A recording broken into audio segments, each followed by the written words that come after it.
Кваліфікаваныя кадры залог паспяховага развіцця. У будаўнічай галіне Віцебскай вобласці гэтыя праблемы паспяхова вырашаюцца. Адна з буйнейшых арганізацый абласнога цэнтра, будаўнічы трэст нумар 9, вяртае былую славу. І ўсё гэта дзякуючы такім прафесіяналам, як Андрэй Ляўкоў, які стаў пераможцам рэспубліканскага конкурсу прафесійнага майстэрства «Беларускі майстар 2018».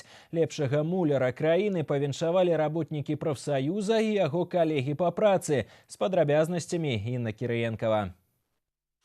У работнікаў будаўнічага трэста нумар 9 добрая нагода прыпыніць работы на некалькі хвілін. Яны сабраліся разам, каб павіншаваць свайго калегу з заслужанай перамогай. Президиумом республиканского комитета ты награждаешься дипломом вот таким.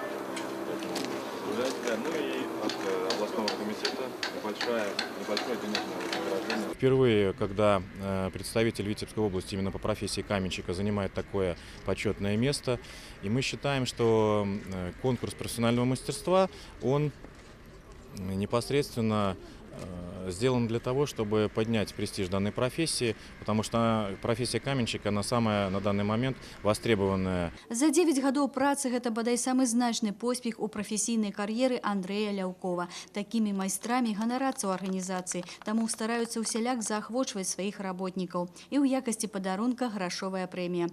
Калі ёсць жаданне працаваць, тады ўсё і атрымліваецца, прызнаецца Андрэй. Когда с нуля воспроизводят такие здания, то есть не первое здание, на котором я уже работал, вот. Ну да, и детям своим тоже показываю, вот, где папа ваш работал. Вот. Ну, приятно, наверное, да. В 2010 году ему была присвоена квалификация 4-го разряда, а затем в 2011 5 разряд ему присвоил. Вот за такой короткий период времени он сам обучаясь, ну и, конечно, работая на таких объектах, смог повысить свое мастерство.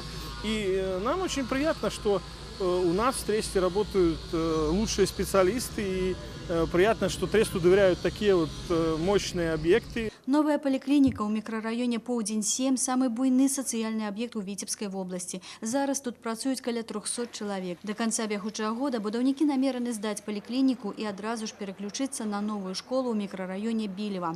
Муляры, а сярод іх і Андрэй Ляўкоў, ужо прыступілі да работ на новым аб'екце. Інна Кірыенкава, Александр Прыстаўка, навіны Віцебск.